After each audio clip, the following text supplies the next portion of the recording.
free ballin' bear, doesn't have any underwear. Father of mine, tell me where have you been? Oh, stop whining. What's going on, you guys? Another episode of Jim Bob in the car.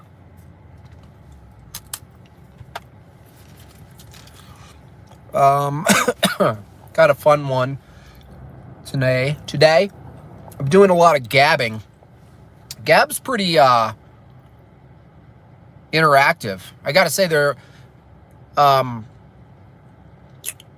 my pleasure, there's a lot of actual atheists and I don't know, pantheists, pagans. There's a lot of liberty-based people who are kind of like somewhat, you could tell they're somewhat annoyed that it's predominantly white Christians. And they're like, you don't have a monopoly on liberty. I say pleasure because I do like having my work, my cartoons, especially those cartoons based in philosophy, morality, and these kinds of questions are exposed to not just a hub of churchians, that there are people who attempt to counter, because that's fun. It's fun to deal with that. So a lot of posts have been about, materialism, morality. One of the memes I recently posted was a guy saying my morality is secular, and the other guy's holding a ruler and he says my ruler is numberless. And that sparked up a lot of conversation. And then it got into materialism, which I will happily show you guys a very quick way to refute materialism if you don't already know. It's quite simple, it's repeatable, and it's fireproof. You can do it with your thumbs, you can do it with your voice, you can do it with anything.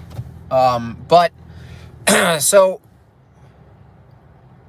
basically I wanted to talk about materialism, information, and then maybe get into a little bit of evolution, because that seems to be a reified concept that's accepted, even though it's easily refuted, and it's refuted in relation to materialism, because the evolutionist view is that basically not all of them, not everyone who just accepts wholesale macroevolution, speciation, transspeciation, is strict materialist.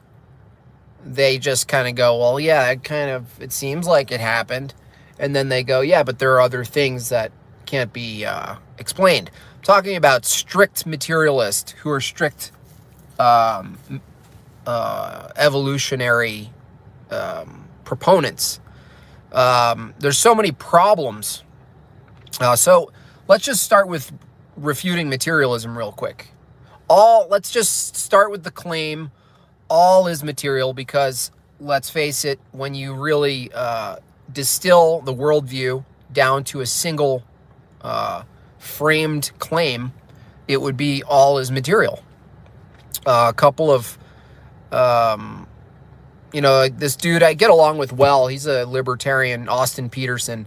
He once in a while steps in and, he said the Brian Cox post, the Brian Cox is like, well, it looks like we've looked at the particle physics, and looks like the soul is not anywhere to be found in the body.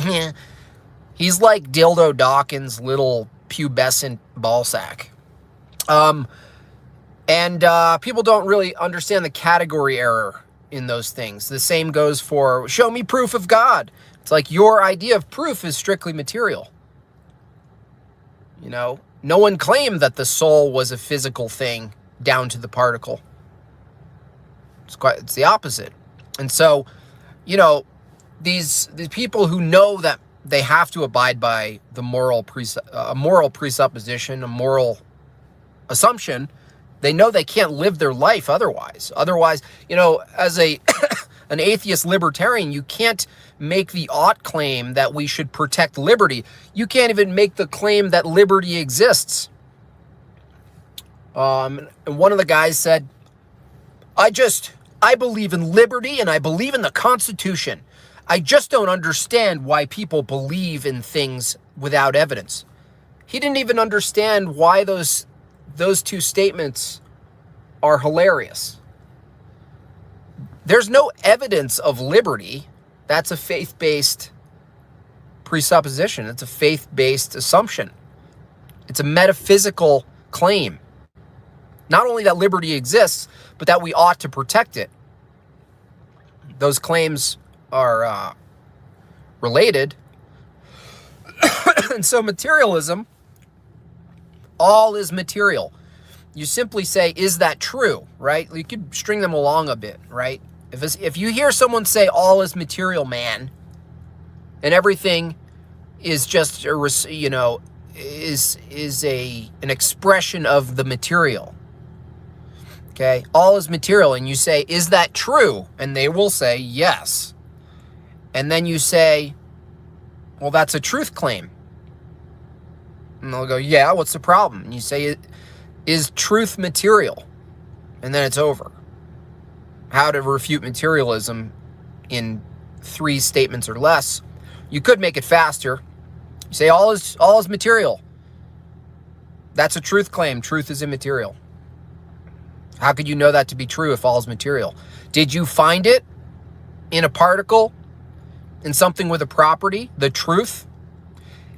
Not only did you find the truth in a physical form, where in the physical form that you found truth did it say all is material? That's information. That's a claim. That's a metaphysical claim. That's philosophy. There's no philosophy in material. There's no perspective in material. There are no numbers in material. There's no information in material. The truth, morality, goodness. It's not, you can't find these things in material. And then if someone says, you know, like my buddy Austin, who I respect him, his philosophy is not grounded. Because when I ask, well, if you said everything's material, what about the laws of logic? What about truth? What about numbers? And he said, well, those are all manifestations of physical interactions. And well, okay, once you say that, you're trapped. You're completely trapped. Because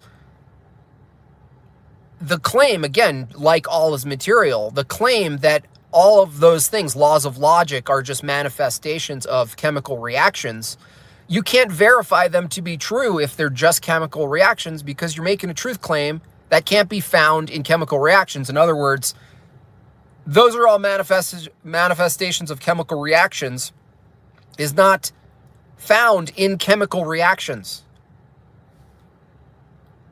You'd think it's very simple to look at that and go, oh yeah, that doesn't make sense. I can't really appeal to chemical reactions to justify immaterial things that I assume come from chemical reactions. Yet to state that they come from chemical reactions is already appealing outside of chemical reactions. Does that make sense? Can I get a feck yeah? Oh, feck yeah.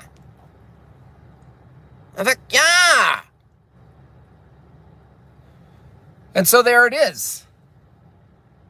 It's over in a second.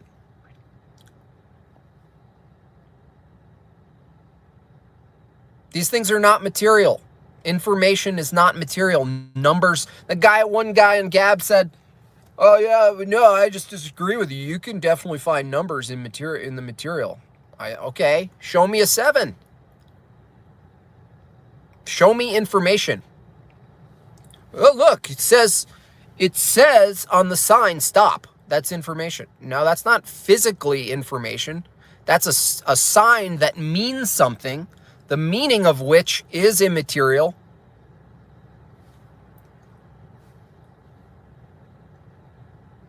Another counter to this, the position that all of these things, laws of logic, information, meaning, numbers, are all just results, manifestations of physical process in the brain, chemical reactions.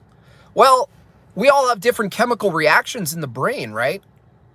How is it that immaterial concepts, which are absolute, like truth, laws of logic, meaning, numbers, math, geometry, if they are results of chemical reactions in the brain, why are they all consistent?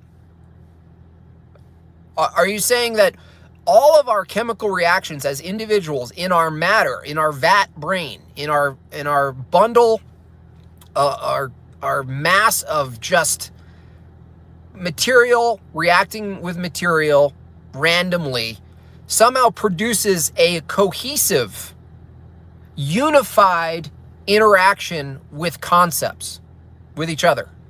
Do you understand how insane that is? Yeah, everything's just a reaction of the brain. And, laws of logic, numbers, meaning, information, these things are just reactions and manifestations of the brain. Whose brain? All of our brain somehow produced unchanging laws? Where did the brain produce the number in reality, in the physical? It didn't. We apprehended numbers.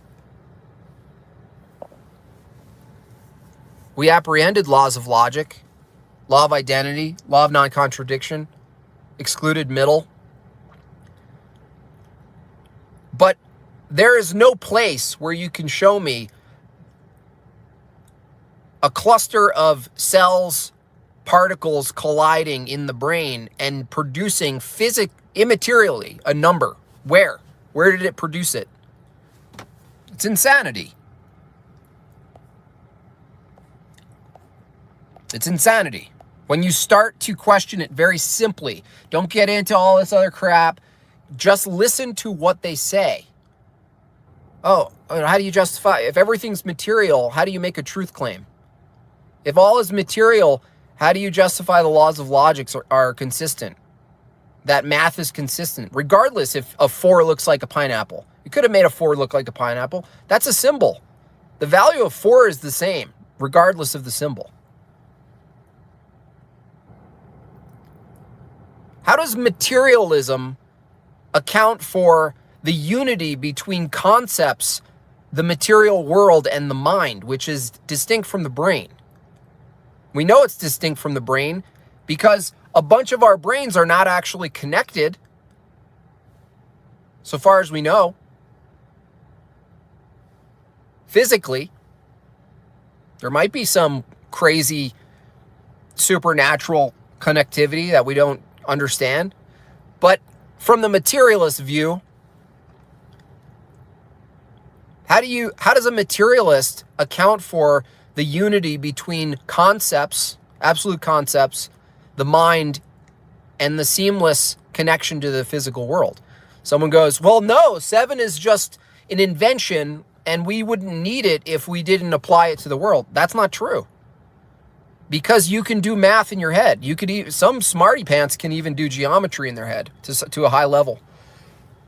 You don't need to call, 4 apples 4 apples for you to understand math is consistent. So it's not an invention. And it doesn't require the physical world to appeal to it. You can do formal logic in your head. You can come to logical conclusions without any layering over the physical world. This is not understood, justified, accounted for under materialism at all. I mean, you don't really need to go further into materialism. As soon as they make a truth claim, materialism's over, of course, as I said at the beginning. But if you really want to get into it and expose all of the nuts and bolts and where it's such a weak position, beyond just getting someone to say a truth claim, is you get into further conceptual interactions with reality. Chris Champagne, $10 for a new pair of jorts. That's awesome. You just paid me $10 for 30 seconds of me cutting the pants I'm wearing. But now I will honor that and cut a pair of pants. You see, it's like can I get effect? Yeah, I thought about that. I mean, should it just be words? Should there be an image on that? I'm open to ideas. Instagram's down. Yeah, for everyone, I think. What else? Okay, so materialism debunked. It's retarded. And then it gets into, what did I say? What's the title of this? Materialism. Evolution's last. Someone help me. Oh, information. Yeah, information. I don't think most people understand. I was debating with some evolutionary soy boy, and he was like, hey, how can you deny evolution? And I'm like, well, you can observe minor adaptations within a biological organism, small changes, small responses, conditioned responses, reacting to something, some input. Input being information, by the way. Information, the meaning of an input, say colder weather, say harder coconuts. Well, these coconuts are way harder. I'm going to have to use my beak more and develop more callus on my beak and make it sharper as a result of it being harder to open these harder shell. The information is independent, right? There's no actual information from the coconut to the bird that says anything. There's just a hard coconut and there's just a bird. So people take this for granted. They take it ad hoc. That information, input, a code. What is information? What does it require? It requires a coder, an encoder, and a decoder. Otherwise, it's not information. Otherwise, it's just, what do you call it? Is it syntax or something? It's like almost information. Like you could almost make out some meaning. The meaning requires all three of those aspects. The coder, the one who's creating the message, has to know to some extent that the decoder will receive the message and understanding, even if it's slightly coded, even if it's vague, but you can discern it through some sort of pattern. You can go, oh, but there has to be intentionality, and the encoding would be the medium that's it's being delivered in. And you need three of those aspects. Otherwise, we would be just telepathic. We would all be telepathic. And so the evolutionist, the materialist, doesn't acknowledge, and they run away from this, that for this assumption of this mass scale, like the process of life and how it began and where it's gone to, it's this thing we call evolution. And you're like, well, you're appealing to this unknown process that's vague. You all you have is the interpolation of finding fossils and saying, see, it's what we thought it was. What about information? Where did the information come from? Like, the process itself can't justify why there's information there to begin with. And so you also have to watch out for the composition fallacy, which is the assumption that what's true of the part is true of the whole. And this goes for processes and reified concepts that you assume exist at the macro or at the absolute, and you're only identifying them at the particular, i.e.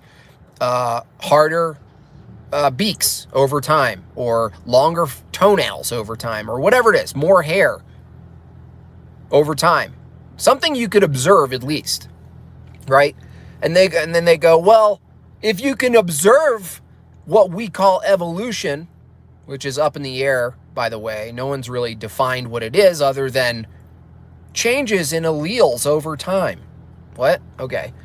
So that you didn't develop a cause. What causes what? How does it work? No, you just described vaguely and broadly something occurring. Anyway, when someone goes, how could you observe at the micro level these small changes in organisms and behaviors and not accept that it happens at a massive scale? Well, because that's a composition fallacy. That's like looking at the baby growing, and it has the tailbone, and it looks alien-like, and it looks slightly foreign, and then it starts to change its shape in a small amount of time, in 9 months. And looking at that and going, well, we're probably going to grow a tail in 3 million years. Like that assumption is fallacious. It's retarded. It's a retarded assumption. It doesn't matter if it's fallacious. It's true because we know it. No, you don't know shit. You don't know shit. It's going to be one of the most... Gravity and evolution are going to be embarrassing memes in like 100 years. It's going to be embarrassing. They throw adaptation out the window, and microevolution is just a cover word to make evolution feel like it's some way. Yeah, absolutely. It's just, and it's massive assumptions. I go, what? Show me evidence of the process. And they go, fossils. And then you go, show me evidence of the process. Fossils are not evidence of a process. You can't know the process. You can't understand the process. You're literally taking dots, looking for a circle, and then finding dots and putting the dots in the formation of a circle and calling it a circle. I mean, anyone honest who understands what's required in scientific truth, anyone who's being honest would go, yeah, that's true. There's just a kind of a pretty massive assumption. I don't know. Maybe also the Cambrian explosion, when we're talking about fossils, completely offsets the entire thing. The timeline's just gone.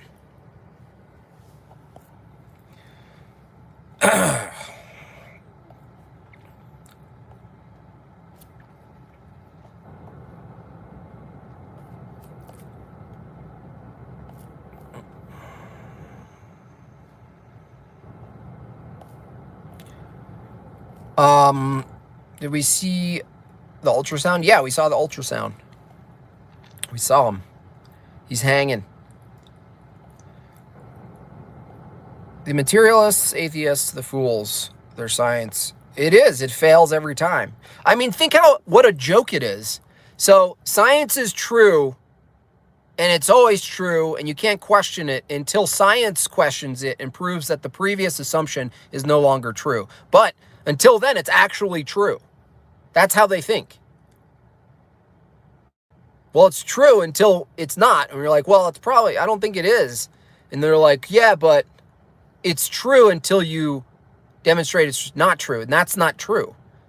Science, nothing's true just because someone can't demonstrate it's not, with some future. Like, well, it's true until 2 + 2 doesn't equal 4.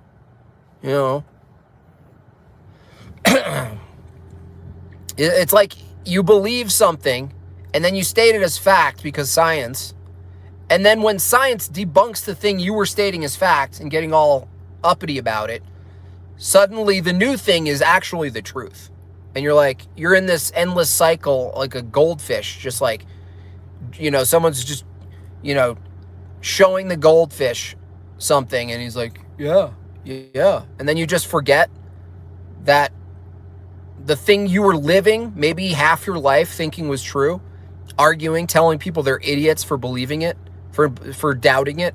Suddenly that's doubted and you just forget about it. You just forget that you're vulnerable and that suddenly something could just not be true anymore in science.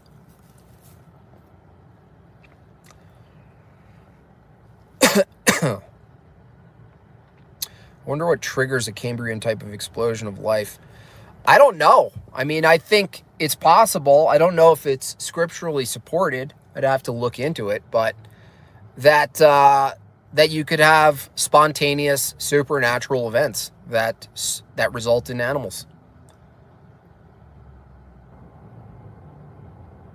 And people are like, no, you need a natural explanation. You're like, we already went over that. That's materialism. There's no natural explanation to verify the claim we need a natural explanation. Therefore, not all the explanations are natural, and therefore not all knowledge is identical to what we see in nature.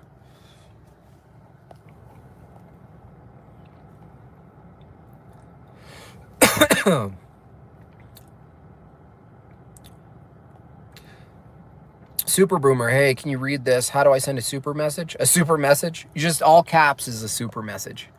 Super chat, I believe, is the bottom right. Dementia. Yeah, it's dementia. It's like rapid dementia.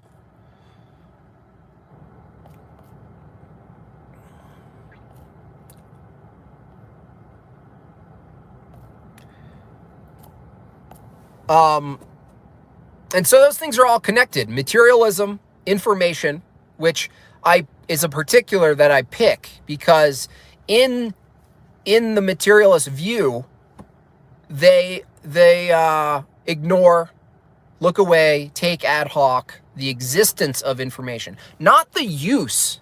And a lot of people get this confused. They go, well, no, it's totally fine. We see in natural occurrences that we use information and animals use information. So why do you need to justify? It's the same as logic. It's the same as the Enlightenment thinkers when they were like, we don't really need to have our worldview justify how we have logic. We just use logic and we just presuppose it and it's fine. Let's move on. It's the same thing. Materialists, evolutionary scholars, the Brian Cox, the dildo Dawkins. Hey, dildo, where did information come from in your scheme? Well, information is just the representation of the description of what is natural. That's all. Well, it's not natural, though. Information's supernatural. Well, you can't say it's supernatural if we use it in nature. That clearly there's information. Where is it? Well, it's not physical. I agree. It could be physical, and the fact that it can be represented physically means that we don't need to prove that it exists physically if we can simply represent it. I mean, how many... You can't even explore nature. You can't even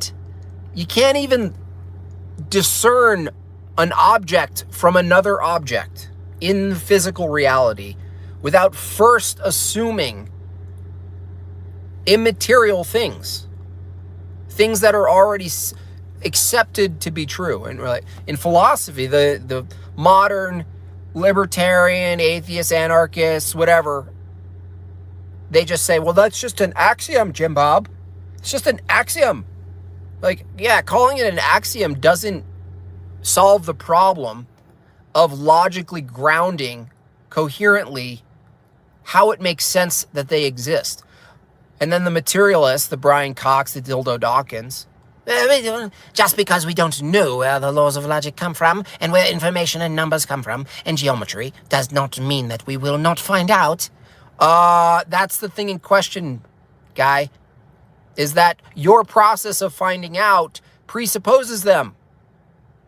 You can't find out anything without first accepting they exist. You can't appeal to science to verify the tools you use to do science. Yeah, but why not? Yes, we use science for everything, yeah? Yeah, Daddy, are you here? Yeah, Daddy left me. Let me say that again. You can't appeal to the scientific method to verify the tools that you are required to do the scientific method. That can't be verified with the scientific method. You can't say eventually science will find out where the laws of logic and meaning and information and numbers and math came from. Because in order to, in your view, find out, you need to use them.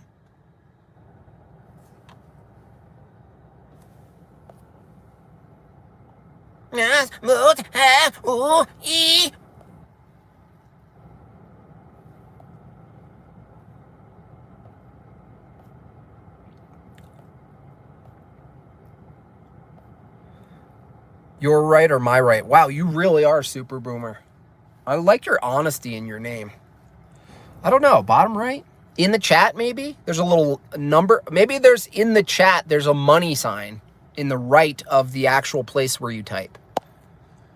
Or they took it away.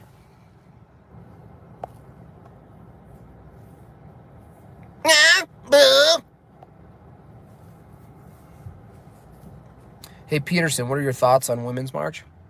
Well, I think it's important that women identify as a collective group and develop agency in the things that they pursue. Not that that's accepted what that is. You know, there's been a lot of fractionalization in women. But nonetheless, you know, give them the sense of marching. You know, some of them go on to be drone technicians and they blow up kids. Let them march. The question is, where are they marching to? It's probably around the block and back home where they belong. Fuck. It's like, who are you marching for or against? And then you question, well, if you're marching against something, doesn't that presuppose the thing that you're marching against has more power than you? The irony is there, you know? It's like, yes, you don't want people to have power over you. But there's definitely an irony to going out there and marching. It only verifies that someone has power over you. You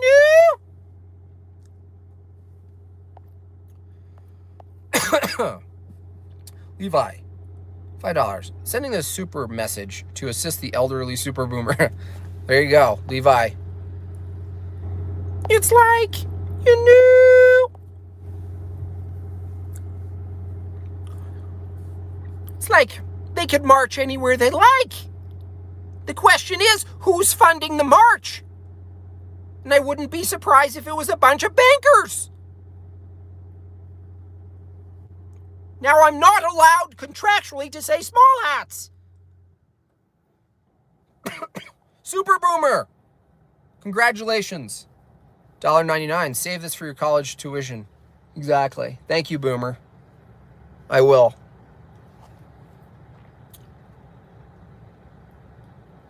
Dr. Peterson, would you choose to get your clipped tip back if possible? Well, I have a funny story about that. You know, my mom, she actually saved it. She actually knew ahead to save it. Not for reconstructive surgery, no. She said to herself, if ever in the instance did I lose my wedding ring, that she would have a solid replacement. Petrified, in fact.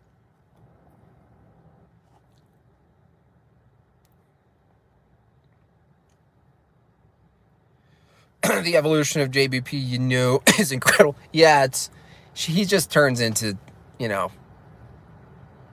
It's so funny because people are like, dude, you got to check out Jim Bob's impersonation. And then if they're late, if that person who they're talking to is like, you know, waits like 3 months, they come and they're like, wait, what? You know, they're like, oh, I'm going to check out Jim Bob's stream. I hear he does a good JB. And I'm just like, you knew? It's like, you knew? And they're like, wait, what? My friend said he's like really, what? What's happening?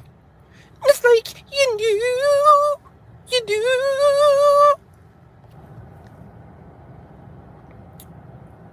I'm really excited about the next episode. I got Jesse Lee Peterson on the couch with Peterson versus Peterson. And my dude, Hoodly Daddle, who's just really talented in the voice, has, you guys are going to be like, what? How is that even an impersonation? How is that even real?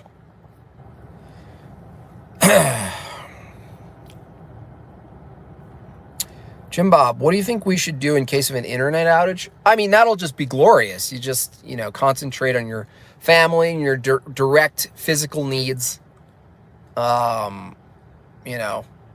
Read. When the internet outage, if it's, I don't know the time frame at which it becomes chaos and unbridled destruction and panic. I don't know what that is. I've never tried it. I've never seen the internet shut off. I don't know how long that takes. I know it doesn't take much for people to go into panic.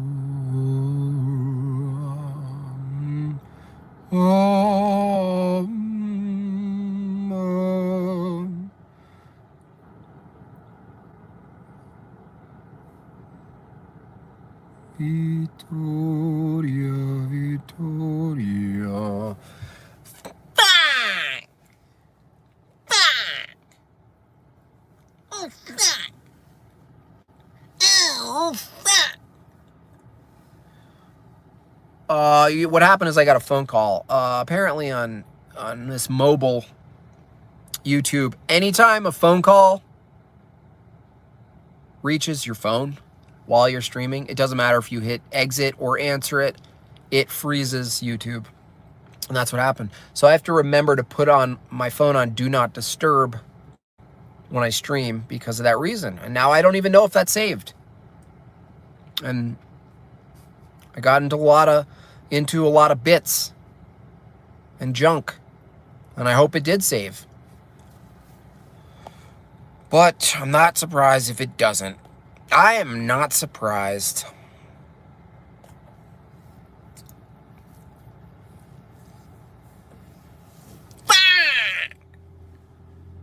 Yeah, he does a really good Jordan Peterson.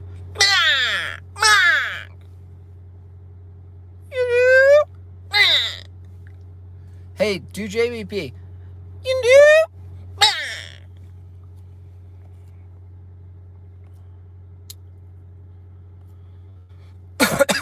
Yeah, what a great moment for it to cut out. Anyway, important, actually. If that happens, you tell people before it happens. This is what's hard. It's like changing your oil and stuff. It's like managing your car and things before shit happens. So you set it up in advance and you tell people and you talk to people and you go, if the internet, you ask these questions. You go, yeah, just don't panic. And you tell as many people not to panic, because even if you told 100 people and you were slightly confident that 100 of them really got it, they were like, yeah, don't panic, your yield is going to be like 13 people don't panic. And that's why telling as many people not to panic when shit like this happens is because they count on you panicking, and that's how they control people and funnel them into certain narratives or behaviors. And so you just don't panic. I mean, none of us panicked when the pandemic happened. We just went, oh, wow, this is a much larger scale. I mean, this kind of deception hasn't happened since the moon landing or maybe 9/11. I'm like, wow, they really did this again. Unbelievable. But we didn't panic. And yet those who did are the ones almost 2 years later, after getting pricked 4 times by several different criminal organizations, are still wearing a mask. Why? Because they panicked. So if you tell 300 people not to panic and really get it in their bones not to panic, and you're like, yeah, they totally get it, just, be happy when 30 of those 300 actually don't panic. And that's work. That takes work.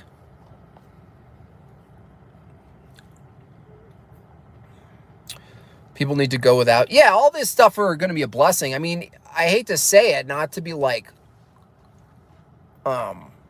masochistic. It's that even some threat of supply chains, I would never want it to happen.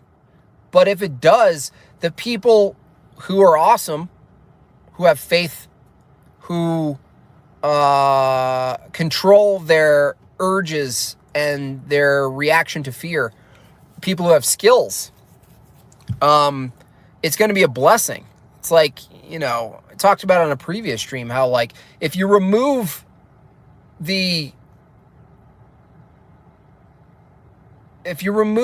danger from men, or at least the opportunity to at any given moment be in the presence of danger, you remove their alertness, their senses, their deep-seated desire to protect. You remove it. You know, just, you know, take it easy. Everything's fine. You're going to be fine. Well, you're going to be fine is a great mantra, but it's not really a great catalyst for strength training. I mean, there's nothing else that we do in pursuit of excellence that includes that kind of mantra. It's just, don't worry about it. Just don't worry about a thing. Every little thing is gonna be all right.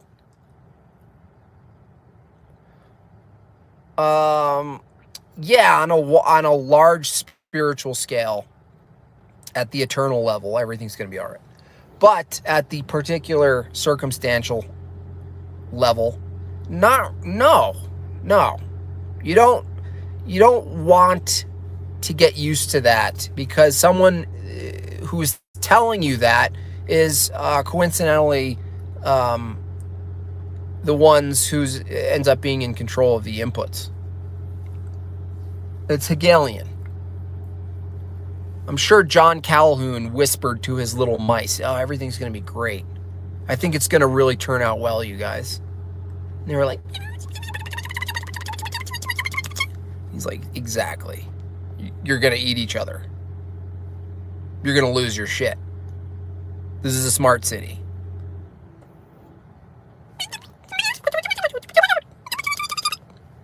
Yeah. No, I gave you everything you needed. It's just amazing. I gave you everything. I gave you this beautiful, basically a prison resort. You didn't need to hunt for food. You didn't need to scavenge. You didn't need to fight off anyone. I'm giving you everything you need. Everything you need. Brought to you by Microsoft and Amazon. Amazon Basic Needs. Amazon Primordial. Abortions on delivery. Drone abortions. I mean, imagine Stephen Hawking, hologram, shows up on a drone with these little arms and a hanger and delivers on-demand Amazon Primordial abortions to the inner city.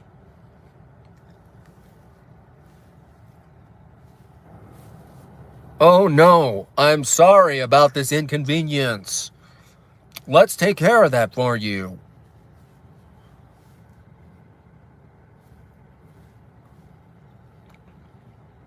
Can you sign this non-disclosure waiver and this release form? Liability, this is a liability shield.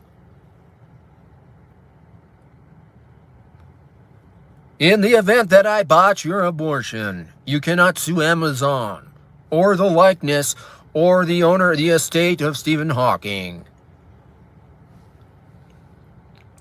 Thank you for using Amazon Primordial. Your future is now available to you.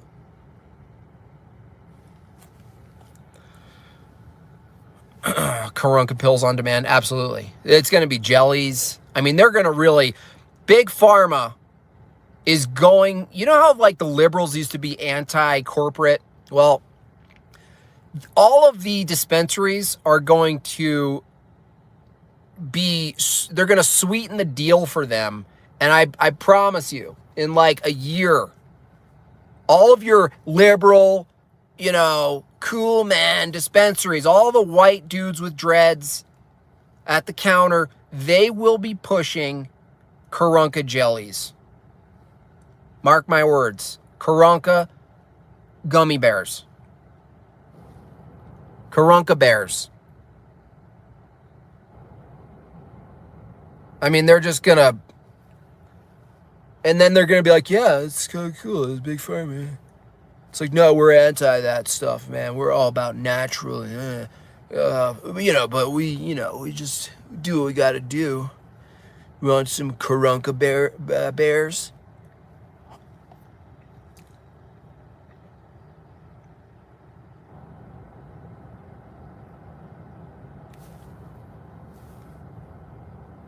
You will need about 3.5 days to 1 week to heal. In the meantime, I hope you don't mind.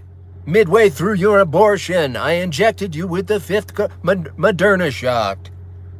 We want to make sure your dismembered fetus is immune before we sell the parts.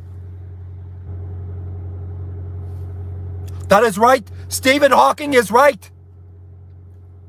Every young 22 to 35-year-old black woman in this country deserves the right not only to have an abortion, but to have property rights over the parts. If a woman wants to abort her baby, she should not only do it for free, but she should be able to take home the parts and sell on eBay. That is what this country is founded on.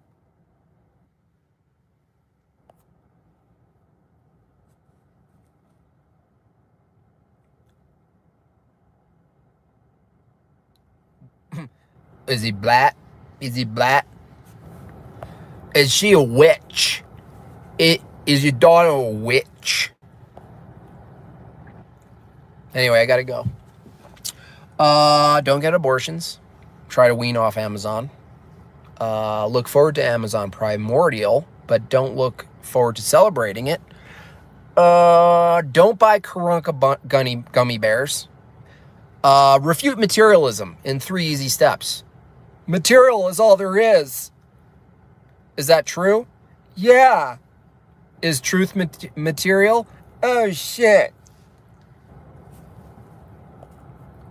You lesbian. Lesbian. Anyway, I gotta go. Have a good day. Thank you. Super chats.